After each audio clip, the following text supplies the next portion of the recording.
Hello and welcome to another episode of High End Rollers TV, and we're on episode number 19.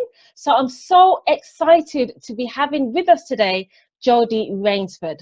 Hi Jody, how are you doing? Hello, I'm good, thank you. It's great to be on. I'm loving it. I'm so excited to have you on because you're going to be sharing with us exactly how to create a six-figure sales letter, which I know that all the high-end rollers that are watching this need to know. So before we get into that, Jody, let me just let people know exactly who you are. So you're a direct response copywriter and the founder of a marketing agency with clients in the UK and the US. And you've written a number of six-figure sales letters, with one recent campaign bringing in over 500,000 for one client in 3 weeks, Jody. That's what you want to hear. You're definitely on the He was very happy. I can imagine. And then you've said that through your agency, you actually help business owners and entrepreneurs identify what makes their business unique and then communicate their passion and building relationships with their ideal customers so they stand out and make a bigger impact in their marketplace. And you're also an author of the book, The Engagement Formula, which is designed to help business owners and entrepreneurs speak to their audience more effectively and authentically. Yes, yes. Wow, what a massive thing you do. And I love the fact that you're from the UK. Where are you from exactly? I'm from Brighton. Brighton. So, yeah. I've been to Brighton once, I think. Oh, really? What did you think? What did you think? Well, the beaches aren't like Jamaica, are they? No, I don't. The thing is, this is the thing that really surprises people. I don't like the sea. So people always say, well, shouldn't you like the sea if you're from Brighton? I'm like, no, not at all. I mean, the tide's always far out. I just don't understand. I know. The idea of sitting on a stony beach, enjoying the sun, I'm not sure about. But, but yeah, but you get good fish and chips though. Yes, apparently you do. I don't really like fish and chips either. I'm the worst person to live in a seaside town. I really am. I love a good fish and chips. So let's talk about copywriting. Then copywriting is, I must say, it's difficult. Yes. It's really difficult. And I have spent so many hours sitting at my computer trying to write the perfect email, the perfect Facebook ad, just the perfect sales letter. And it just got to the point in my business where I was like, you know what? I'm not an expert in copywriting. I don't know how to do direct sales copywriting. So for me, it was best to actually just outsource that aspect of my business. But, we know that we need copywriting. We know that we need to be connecting with our audience. So just share with us exactly what is your formula for, to create a six-figure sales letter? Well, the first thing to know about understanding copy and understanding the difference between, say, copy and content, I think that's really important because a lot of people think that they don't realize there's a difference actually between writing content such as blogs, emails, all the stuff on their website, things that are designed to engage and attract your audience. And there's a difference between that and sales copy. And direct response isn't so much about writing writing words well or being a wordsmith or doing anything like that. It's actually about transferring the elements of sales psychology into words. So effectively what you're doing with the words that you're using is you're creating sort of salesmanship in print, and you're expanding your message, you're amplifying your sales message to more people. So there's a subtle difference between writing content and writing like what we would call direct response copy. Okay. I love that you said salesmanship in print. Yes. I love that. So I know that you have different types of copywriters. You kind of touched on it. So you've got some copywriters that will just write content and some sales. So in terms of, we're speaking today more about the direct sales. Yeah. So in order to kind of create the emotional trigger in someone's mind to just press the buy button. Yeah. So how do we start with doing that? Well, the other thing about the other sort of like the lie that's been told to people about who want to write copy is that it's just a case of writing. It's just a case of, you get a form of words, you put it, you write it in the right way. Here's a template to do it. you know, and as long as you get the right words on the page, you know, the sales are going to come flooding in. And actually, if you ask any good, successful direct response copywriter, writing is actually a very small part of the whole process. Wow. Now, if I had to like divide up, so if I start working with a client, we start working on something, the process of research and getting into the customer's head around that, I mean, that takes up probably about 3/4 of the amount of time I spend on something. Oh, wow. Because it's about understanding, you know, what the challenges are for your customer, for the reader, how they're coping with it, what they're, you know, you can go into such detail about the what we would call the customer avatar, you know, and it, you know, well beyond things like demographic information, like where they're from, you know, their sex, they are, and everything else like that, into, you know, psychographic information, you know, how do they feel about certain things. Yeah. How do they feel about your product? How do they feel about the challenges that they suffer from? And then what about, you know, going really deep into what are their worldviews? What worldviews do they have that affect the way they think about the solutions you provide? Yeah. They think about, you know, other people who operate in your area. You know, if there's someone who is deeply fearful and it's fearful of the world, they're going to be thinking something very different from someone who is fundamentally, you know, positive.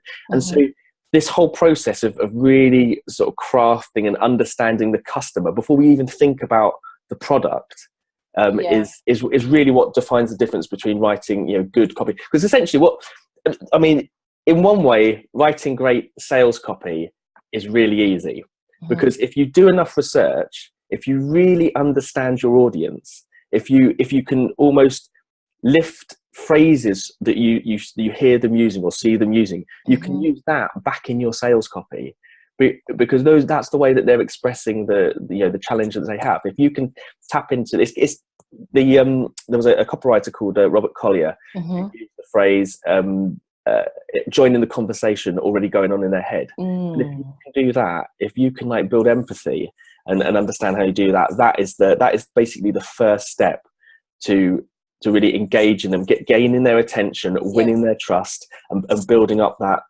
you know, that relationship with them, that they feel that you can solve the problem. And it's that work that takes a huge amount of effort, that's very different from, you know, knocking out a blog on the, you know, the seven mistakes you make about doing so and so.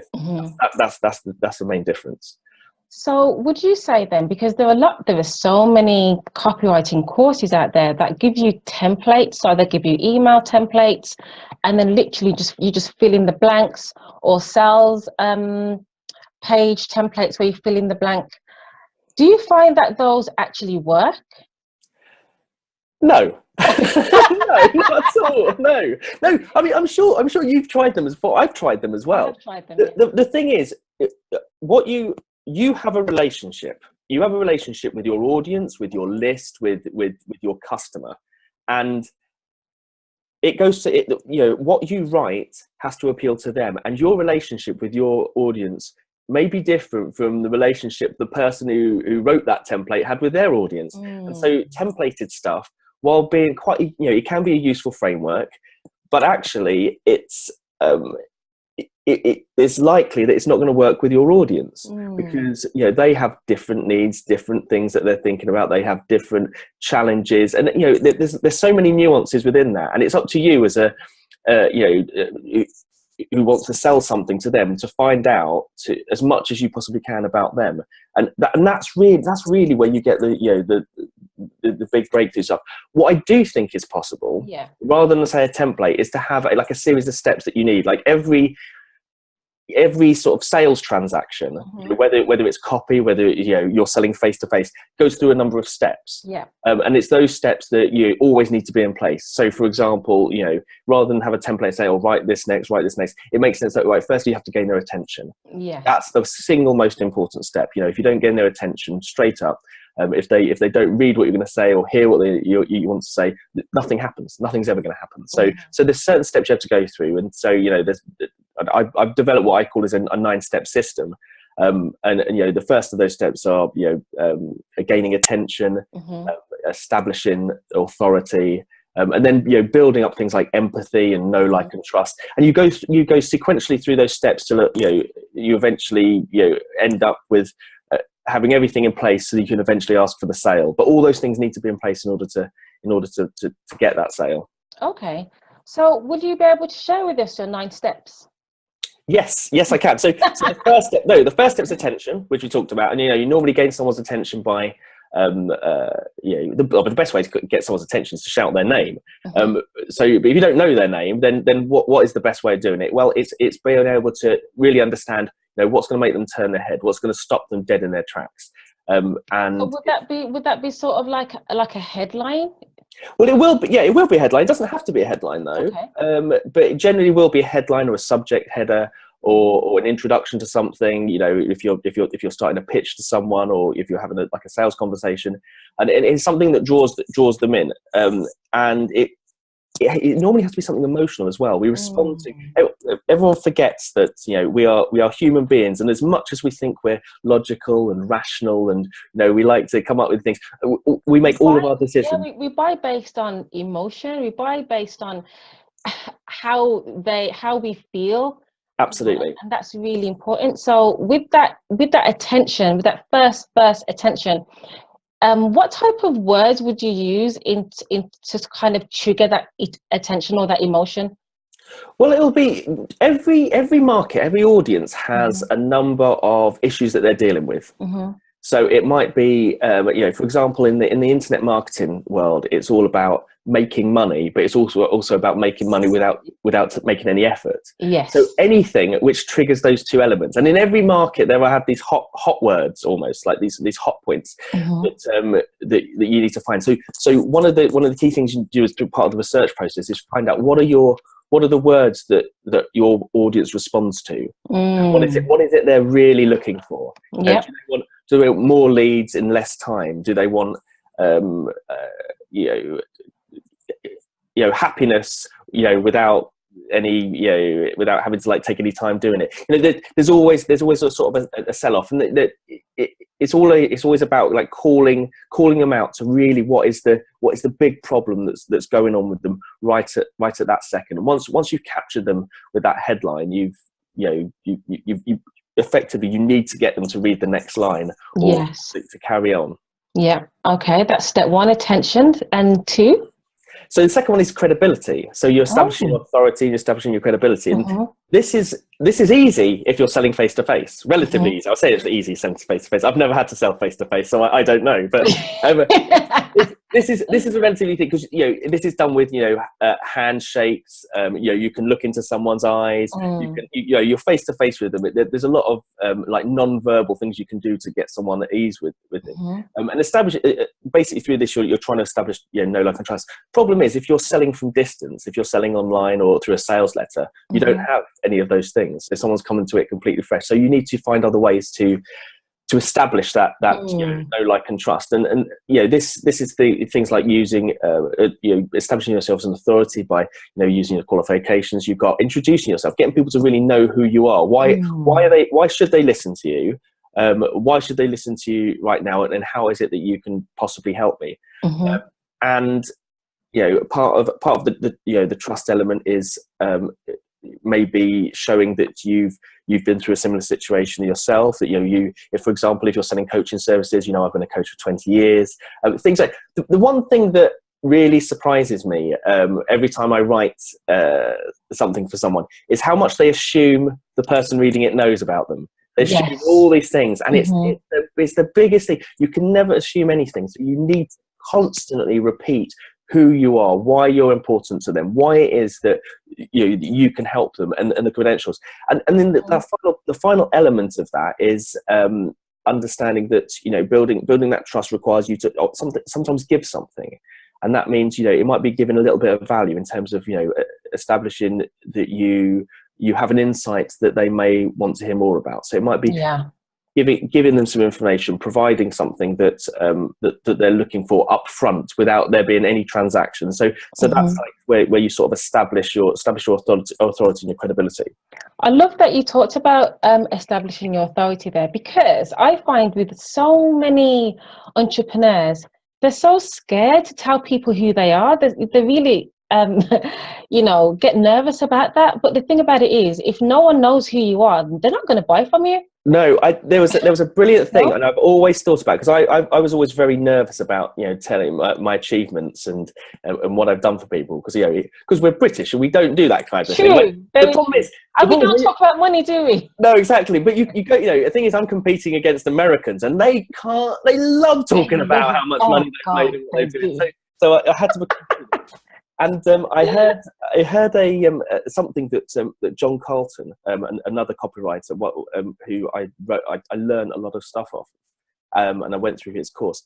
And he said that if you have a solution, if you have something that you can do that can improve someone's life, and you are convinced that it will make someone's life better, shame on you for not sharing it. Shame on you for not doing everything in your power to get that product into their hands as quickly as possible. Woo! You're preaching, now, Jody.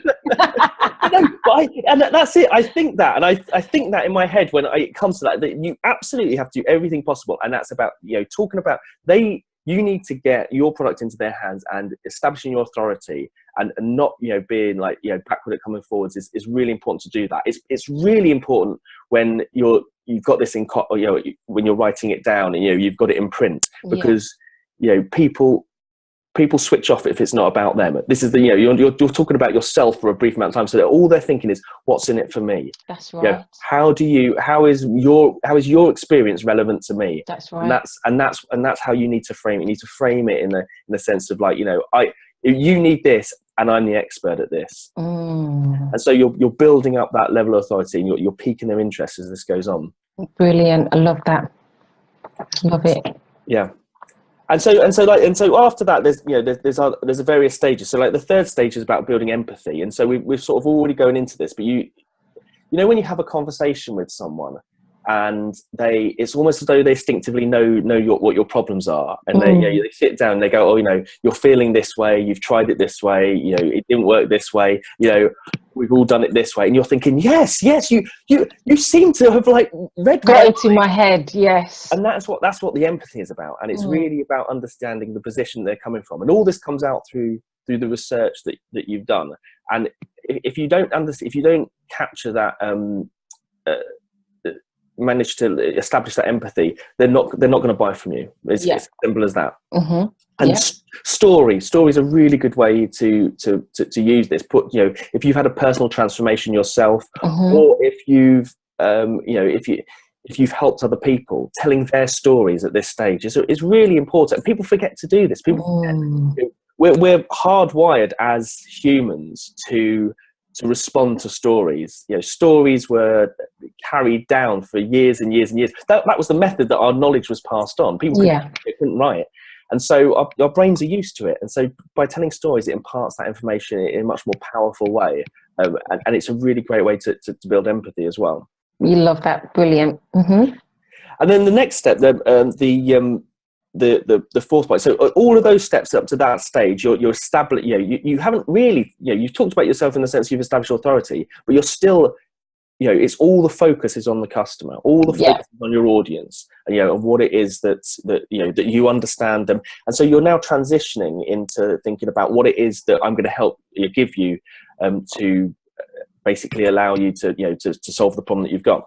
Yeah. And this is where something called the big promise comes up. Okay. Where you make a big promise for someone. You know, what is it that you ultimately do? And so many businesses or people don't do this. What is it you're ultimately going to give me? And we're not talking about, you know, oh, I'm going to give you, 12 leads in 3 weeks or something like that. You know, I'm going to give you financial freedom. I'm going to give you the ability to pick who you work with. I'm going to give you, whatever you've discovered are there underlying drivers that should be making up your big promise, and it should underlie everything. Everyone needs to think about, you know, the wider context and why people are motivated to take action, and it is normally because of those big promises. It is. And, you know, I remember having this conversation with one of my clients recently, and I was saying to her, okay, what is your brand promise?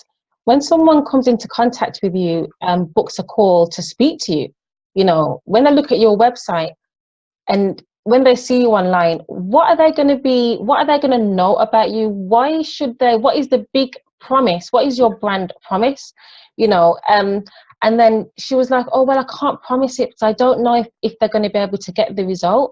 but people are paying you for results. You know, whatever it is that you do, if you help people to lose weight, if you help people to I don't know, increase their mindset, whatever it is, they're going to pay for results. So you really have to be explicitly you know, clear and confident as to what you offer. You know, it's really, really important. So I'm really glad that you said that as well. Because I shy away from that. That's the thing, though. So many people do shy away. So if you have a promise and you use it consistently in your sales materials, in the, you know, the way you talk to people, if you bring it in all the time, you're going to set yourself apart immediately, because so many people fail to do it because they're just so vague. Yeah, it's like, you know, why are you in the business you're in? Does your business do? What does it promise to people? You know, oh, you know, there's so many examples where you just think of a bigger vision for your business. Think of a bigger vision and what it is. You know, it's like a majority of stuff that I do is in the fitness space, in terms of copywriting. But they're never, oh, you know, I sell information products for $9. You know, that's not their big promise. You know, I'm going to help you lose this amount of pounds. I'm going to help you lose, you know, gain this amount of muscle. Their you know, big promise is about making people healthier, making them look better, making them feel more confident, empowering them. Those are their big promises. That's a big promise that really, and you know, that fits in with brand a great deal as well. And that's where the sort of you know, you need to have these things together so that you're sort of pushing them closer and closer to the sale. Closer and closer to the sale. And this is one of the things that gives them a bit of a harder shot. A bit of a nudge. Yeah, exactly. Yeah, and so then after you come up with the big promise, then there's a stage that so many people fail at, and I think a lot of people struggle with as well, and that's proof. And that's proving that you can do what you say you can do. And you know, one of the struggles we have is that, you know, people don't give good testimonials. You know, you say, oh, can you give me a testimonial? Go, oh, I love working with so and so. They were great. Oh, we had drinks. It was fine. You know, you're like, that's a terrible testimonial. What the sole purpose of your testimonials isn't basically to sort of blow smoke up your ass and make you look good. It's to remove all doubt in your customer's mind. Yeah. They're having doubts, they're having objections, and the testimonials are coming from people like them who have had the same problems they have, and they're explaining how those objections were met. So in terms of writing a sales page, what if you don't have any testimonials? What do you do then? You do what you're doing for free and you get testimonials. It's really difficult. I don't actually ever advocate doing work for free. Because the thing about it is, it's like, you never know if your system is going to work until you actually work with someone. Okay, you just don't know. And then once you work with someone, then you're like, okay, well, hey, you know, it does work, and then you've got that testimonial. But no, and we don't ever say do free. I don't think you have to do free work. In the information space, where a lot of the work I do is, it's quite easy to because it's not it doesn't take up your time. It's not a time thing. So, you know, it's very easy for them to give away information products in order for people to test them and get testimonials. They're not, you know, it's not taking up any of their time. So that's quite an easy thing to do. I can see it. The thing about testimonials is that you always need to prove it. The only way you can really get through without testimonials is if you have such a strong personal story, if your own experience is enough to show people that it creates the transformation that they're looking for. That's fine. The only other way that you can get away with not doing testimonials is if you're honest and upfront with people about this. You know, that I've not tried this before. This is a brand new thing. You know, I've had success in these other areas, but but this is the thing I'm trying out for people. It's a beta test. You know, I want to get people to apply for it, see if you're right for it. We'll see how it goes. It'll be fantastic. That's the only other way of doing it, really. But if proof, testimonials, anything like that, facts and figures, that's where you pour in. A whole sales letter can fall down by not having enough proof. But it is a difficult thing to do. Yeah, it is. It really is. And then the thing that comes after that is the offer, and this is where becoming British is the hardest thing, because you actually have to ask for a sale. Yes. You know, if you haven't put anything in front of people, then what have you got? You're never going to be able to sell anything. Mm-hmm. That's putting together a good offer. And in most cases, if this is a first time purchase, it's got to be irresistible. It's got to be an offer that they can't refuse. And if you know what their needs are, what their challenges are, it's possible to craft an offer with this. And there's lots of different things you can bring into an offer. Bringing in guarantees, bringing in you might offer bonuses as well, or anything like that. But you make it as so compelling as possible that it's almost impossible. There's no way they wouldn't say no. There's no, you just think it's possible. The only thing keeping them back are maybe a couple of objections. So if we're going to create a sales page then, so this is something that I've always thought about, been thinking about. Yeah. So say you're going to create a sales page. We see sales pages all the time where people are selling courses for like $1,000, £1,000, which isn't a great deal of money. And then, you read the sales page, it's £1,000 and, you can pay in 3 installments. Bang, fair enough. But what about if you've got a sales page and your offer costs $5,000 or $10,000 pounds or dollars? Would you put the cost on there, or would you book a discovery call for that? How would you do that? So there's different ways of doing it. So they normally the higher the ticket item, the more time that person has to spend with you, as it were. Yeah. So you'll spend more time convincing them. So, for example, some of the video sales letters that I've worked on and I've seen happen. They're selling products for $3,000, $4,000, $5,000. And is that services or products? They're many events, actually. Events, okay. Events. So things that people are going to, like 2 or 3 day personal development event. And they force you to basically watch for 45 minutes. I mean, these are almost like, these are sales letters that get people that, you've got to watch the thing 45 minutes. Video. That compelling. Absolutely. And, you can't skip forward, you can't skip back, you have to watch it there and then. Because it knows you need to establish that amount of time. So it's not really about where you put the price. It's about, have you managed to push your buyer down through a sufficient amount of in a sufficient amount of time to hit all of those areas that we've talked about previously, so they are predisposed to spending that $10,000. Brilliant. Okay. Yeah, so it's not necessarily so like what I'm saying here with this is why I'm saying a templated system doesn't normally work. Like having sort of these steps is that these steps might be all in one single sales letter, but you need them all, which is why sales letters are 5,000 words. The really long, annoying ones you see in the US. But this could be equally. We have so many viewers of this show from the US, Jody.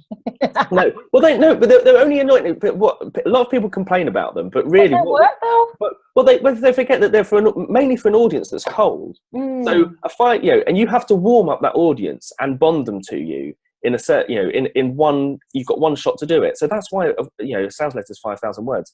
If you have an existing relationship with your database or an audience, you're doing a lot of those other elements as well. You can, if you've got a good enough relationship, you can send them to a sales page that's got 4 or 5 things written on it and a little bit of proof, and they'll buy from you if your relationship is strong enough. That's right. Yeah. So it's about establishing all of those elements before you ask for the sale. So it's not really about where it goes, it's about making sure all those other things, and whether that means that you have to do that through a lot of email, whether you have to bring video into it, whether you have to do it in a multimedia format, whatever works for you and whatever works for your audience. But it's about establishing those things first before actually presenting them with a price.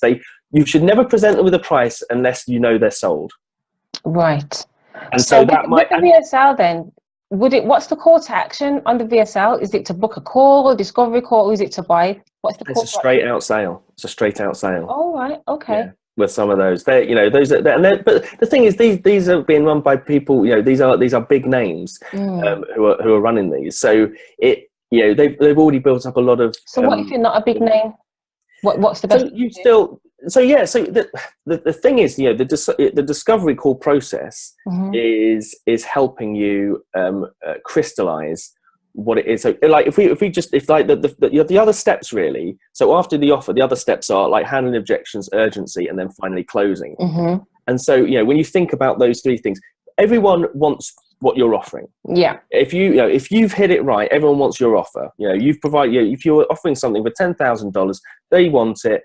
There's a problem though. And what is that problem? It's normally, I can't afford it, or which is the number one go-to thing in any sales thing that which isn't a real objection. It's just like you haven't established enough, you know, that there's enough value. The second thing is, oh, not now, I'll wait. And so those two things, you know, establishing urgency, very, very difficult. So in many respects, that discovery call is there to overcome those objections. And so, you know, that in that case, you know, it would make sense to do it through that, because you never really want to put that offer on the table until they're ready to actually buy. I completely understand. Yeah, I love that. And I guess it's the same with webinars, isn't it? So, you know, it's the same with them. I mean, like if you look at that structure, you can apply that structure to webinars, you can apply it to product launches, you can apply it to, you know, the relationships that people have face to face with people. You know, anyone that's selling it, even if you've never been on the internet before and you've sold stuff face to face, you've used all of these steps in some way, to eventually close that person. So it's about remembering that all those things apply when you're online as well. For some reason, people don't magically go onto the internet and go, oh, I you know, all of my defenses have fallen because I'm on the internet, I'm just going to buy everything now. People react in the same way, and you have to provide and write the copy, or provide the video, or provide the proof, and everything, all those other elements build up to push them over that threshold. So you've given us your steps, which has been really, really powerful. But I know that there's some of us that are thinking, oh my God, I understand what Jody's saying. I understand the structure, but I just literally can't do it. So how can we get in touch with you to write that for us, Jody? Because we just don't want to write it ourselves. Well, the thing is, I would suggest like trying it. I mean, the difficulty is if you don't try, is when you're able to go through a process. We do a thing where basically every time we work with someone, we go through a 39 insight process that allows us to get all the information that we need for it. And just by going through that process, it opens up so much within, you know, what's different about your business. There's a lot of questions that you may not have asked yourself about your business, which you haven't really thought about because you haven't vocalized it. You know, you've been working along your business, you've been thinking about money, thinking about all these other things. So, you know, it really opens it up. When you start, you know, writing about this, when you start thinking about your business, you discover new things, and so it's worth trying. Trying to, you know, write headlines. It's worth, you know, practicing as much as possible. The problem with copy is that, you know, I find it easy, but I find it easy in the sense, you know, because right at the start you said, you know, I wrote a sales letter for someone that brought in $500,000 in 3 weeks. Tell us about that actually as well. So, you know, that sounds great on its own, you know, in 3 weeks. But what that, you know, doesn't negate is the fact that, you know, for 14 years, I was a journalist and editor before I then transitioned to becoming a direct response copywriter. I work with my mentors and stuff. So it's not like luck that happens. But, you know, all the things used in that $500,000 dollar sales letter are exact same things that you can use in your sales letters in order to, you know, you might not want to make I'm sure everyone will make 500,000. That might not be your target immediately. But yeah, it you know, it takes a little while. So, but if you wanted to get in contact with me, if you go to my website, www.jrcopywriters.com, there's actually a lot of resources on there that will help you. You've got one specific for us, haven't you? So yeah, so actually, if you wanted to, you know, I've got a book, The Engagement Formula, which presents, you know, the first part of this in, you know, it's specifically written for business owners. like you said, the problem with a lot of copy courses and a lot of like copy information is that are very specific to copywriters themselves, and the copywriters are generally difficult people to deal with. So I wrote something in normal language for business owners and entrepreneurs, and so it's called the engagement formula. And so your viewers and listeners can download a copy for free at www.theengagementformula.com. Thank you. I'll put the link below. Thank you. And where can we find you online? Are you on? So you've got a podcast, haven't you? I have got a podcast, but it's not about copy or marketing. It's actually about running. Okay. I used to be a health and fitness journalist, and and running and stuff, and I've done like a few sort of like crazy long runs, and so that's like kind of my outlet. But it's good because applying all like your marketing and copy skills to running a podcast is pretty enjoyable as well. So but yeah, so I like it, online on Twitter, you can find me at Jody Raynsford, and Facebook, Jody Raynsford Copywriters, and we've got a YouTube channel as well. Go and type Jody Raynsford. I'm lucky in the sense that there is only one Jody Raynsford in the whole world, so if you type me into Google, I'm coming up. There's no one else. So, well, I actually found you on Facebook in a group because of your picture, your profile picture. You were standing like this, and then you had genius. I like him. I need to contact him. Well, actually, the name of the agency is Jody Raynsford Copywriters, but the name of the wider business is actually Hello Genius. Oh, I didn't know that. Yeah, and so and the reason behind that, people think that that's me just being a little bit. I thought it was you just being a bit of a No. So, but actually, what it's about communicating clever ideas. It's like saying, oh, hello, the communication of the ideas, and genius, that the idea is clever. But I often say to people, well, that's how people greet me. So hello, genius. So good.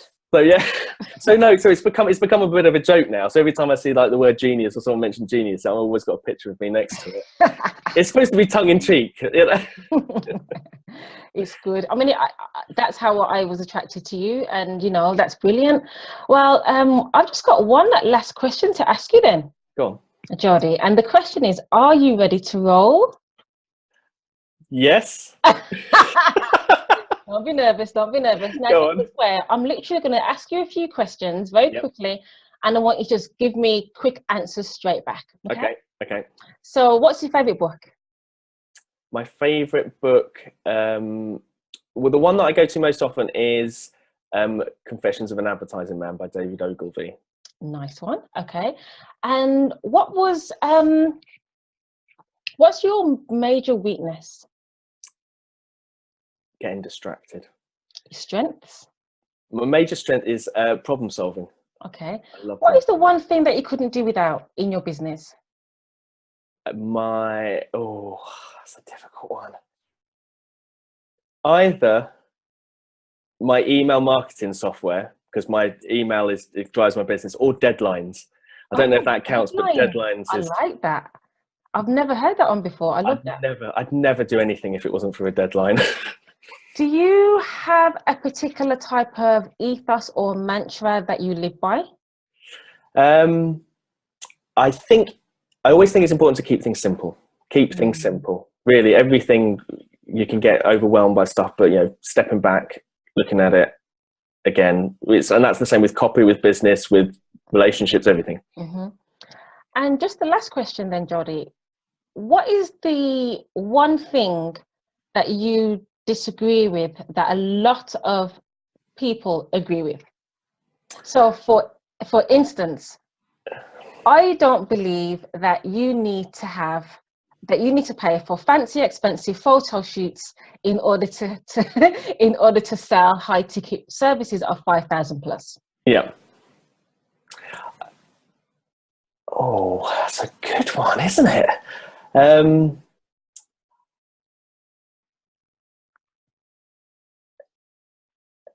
I genuinely think that you don't need like fancy websites. You don't need to spend like huge amounts of money on filming. Things don't have to be polished in order to get your message across. If you have a message to give and you have value to give to someone who could really help, you don't have to you don't have to spend money in focusing on the media that it's being communicated with. It's more important. The message is everything.